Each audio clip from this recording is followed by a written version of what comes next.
Now, I've never been on a sailboat or ever sailed the high seas or the seven seas, but I've seen enough sailboats and learnt as a child that you probably need two things when you're piloting one. Do people pilot boats? They drive boats. What's the word? I don't know. Doesn't matter. But you need two things with a sailboat. You need wind, and you sure as shit need sails. It's exactly what this beer is called, except the sure as shit part. Let's just get into it.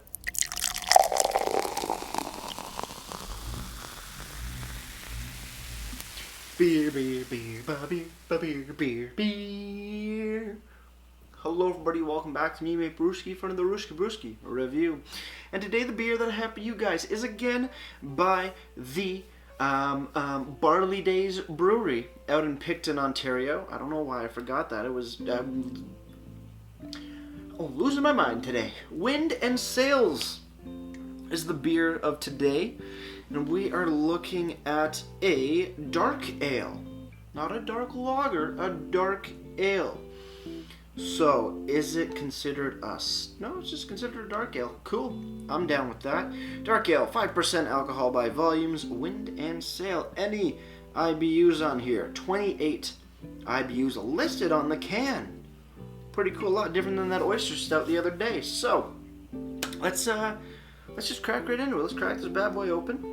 Let's see what we got. A couple dark beers in the summertime or in the late springtime. You don't see too many of the darker style beers in this season and these seasons because, well, one, it's hot outside, and usually stouts and heat don't go together on hot days. But hey, I'm always down for a dark ale. So let's pour this bad boy up.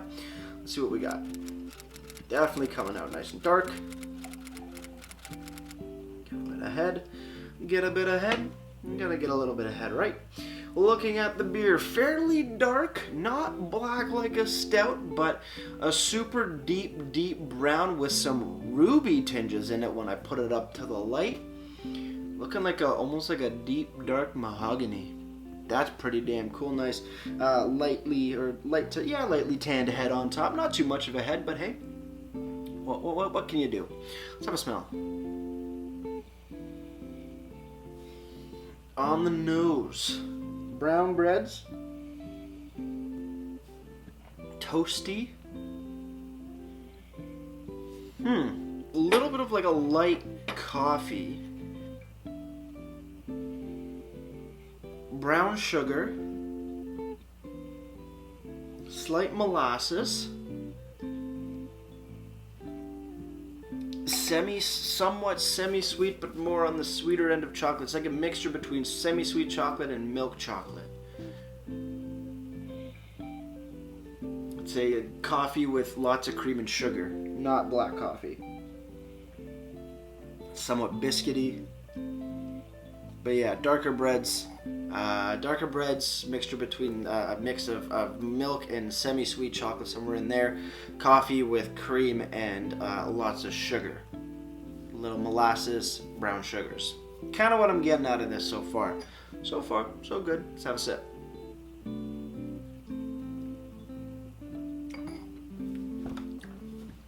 On the sip, yes, exactly. It's an ale. It tastes like an ale, but definitely on the darker side. Darker breads, like your browns, your pumpernickel breads. Kind of what I got in that first sip. A little airy as well, to be honest. But I think we need to do a little bit more of a deep dive on this one, guys. It's I didn't get too much on that first sip, but I know there's more in here. So cheers, everybody. Let's keep on drinking.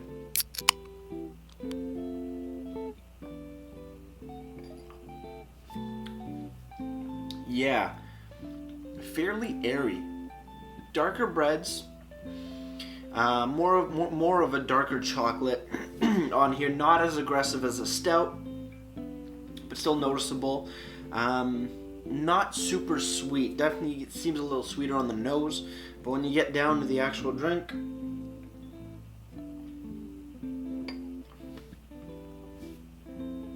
toasty.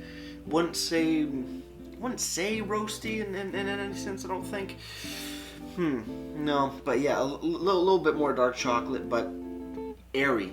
There seems to be, not airy like light lagers by any chance, but just seems to be a lot of open space on the flavor profile with nothing really hitting that big meaty center that you kind of are looking for in some beers. This seems to be all the flavors are on the outside if it was a circle, and the middle is just wisps of flavor.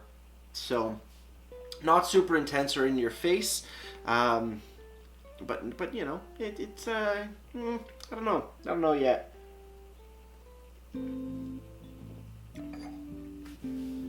It kind of feels like it's missing something. Like it's I mean, it is a dark ale, but at the same time, it's just missing something. It's like a dark blonde ale. It's the best way I can put it, and essentially, I think that's what it is. Where there's no real middle portion of the beer. It's just wisps of the surrounding flavors, if that makes sense. If it's a circle, you have your flavors around here, but in the middle, there's not much. There's maybe a little bit, but nothing really. That's kind of the best way I can really explain this. I mean, it's great. It's a great introductory beer. If you're wanting to try something a little bit darker, if you want to go to the dark side of the beers, this could be a great contender for you because it's not gonna attack your palate. It's not gonna blow your socks off. You're not gonna be bombarded with big, roasty, robust, bitter flavors from your darker things of the world, dark chocolates, coffees, roasts, stuff like that. It's gonna be an easier stepping stone into the world of darker beers. So I can definitely see that being a very positive note to point out about this beer. But if you're looking for a little bit more robust, dark ale or say like a black lager or something like that, you might not get what you're looking for. But I can see this being a great stepping stone into those darker beers and eventually moving your way into the big stouty stouts. So, pretty cool stuff. Barley Days Brewery, Wind and Sail, brewed in Prince Edward County, 5% alcohols by volume, dark ale. On the back, rich and robust, this moderately hopped ale balances dark and chocolate malt flavors with an earthy finish, brewed in Prince Edward County using only malted barley, hops, yeast, and water. The color is a dark brown/black, body is medium, and IBUs is 28. Please keep refrigerated. Ingredients: water, barley, hops, and yeast. Drink responsibly. Barley Days Brewery, 13730 Loyalist Parkway, Picton, Ontario. Not bad. What are they saying? Rich and robust.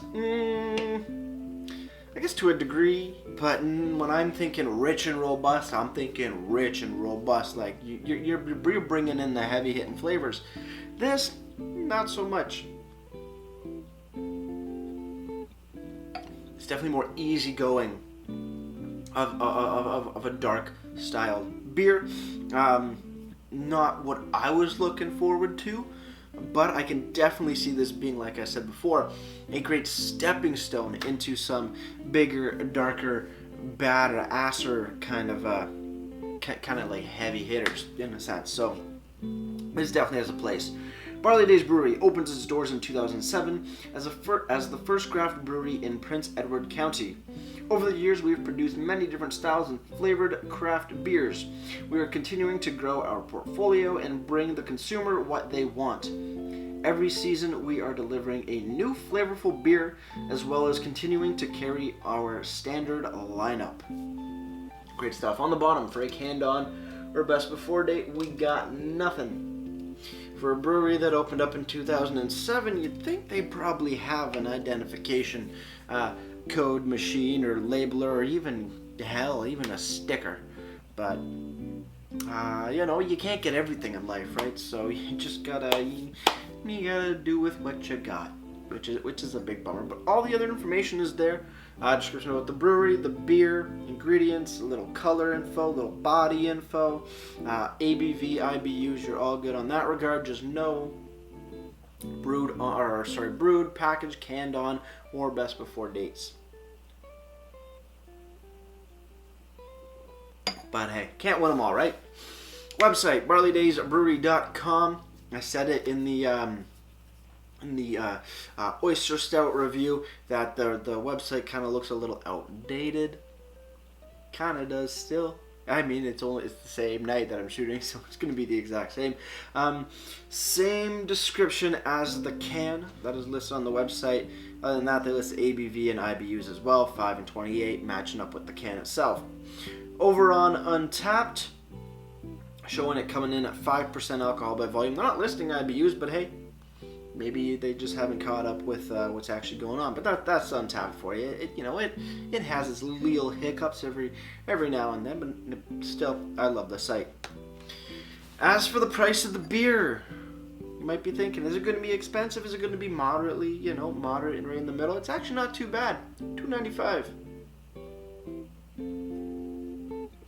$2.95 for the 473 ml can. I can get behind that any day. Any beer that's under $3 and still packs a beautiful quality product. Good for me. Good for me.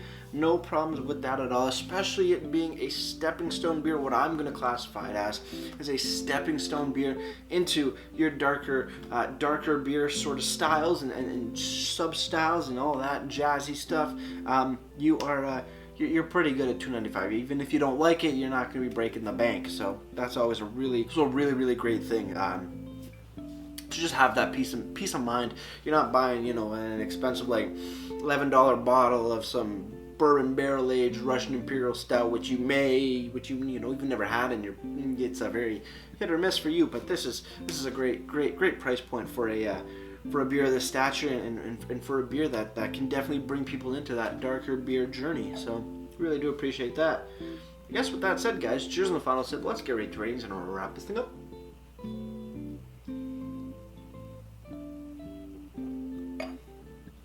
Barley Days Brewery Wind and Sail Dark Ale. Good flavors. Fairly good flavors. Darker breads, your browns, you're more closer to pumpernickels. A little toasty, chocolatey. I like the nose of it, the biscuity, the brown sugars, the little molasses, the milk dark chocolates. The creamed and sugared coffees. Really do like everything in this beer.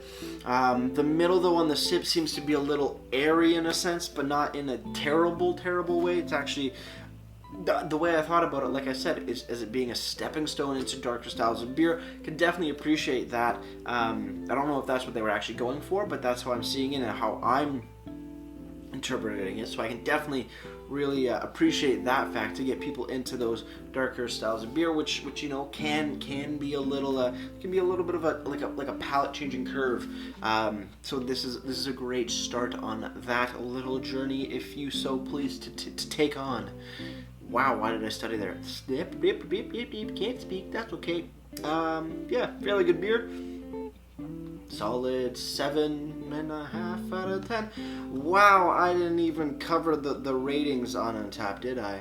No, I didn't. 3.52 out of 5 on Untapped.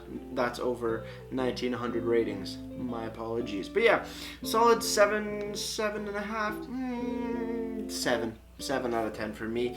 Would wish that it had a little bit more oomph, but that's just me. For some people, it might actually be their sweet spot. So, solid stuff all around. As for presentation, blue can. When I first got it, I didn't read that it was a dark ale. I kind of just grabbed everything that they had. And then I found out when I poured the beer that it was a dark ale. I'm like, that's cool. I'm down for a dark ale. Haven't had one in a while, so pretty good can design. Blue doesn't really fit the dark ale look of the beer, but hey, sometimes it doesn't have to.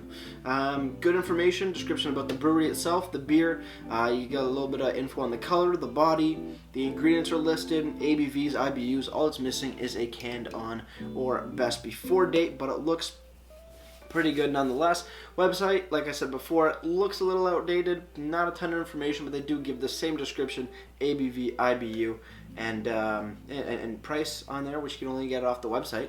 $2.95, like I said, not bad. I think that just about wraps it up. I need to give the presentation a mark, don't I?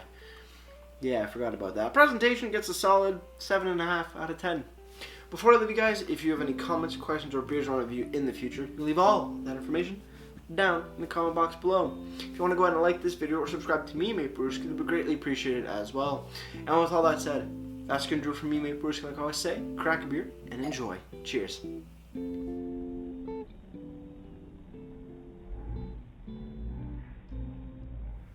Grab your boats, get some wind. I don't know how you actually get wind. You just gotta wait for a windy day and get on the lake. Boom, boom, boom. Then come back and enjoy this beer because you're in the clear to enjoy a good beer for the night. Cheers.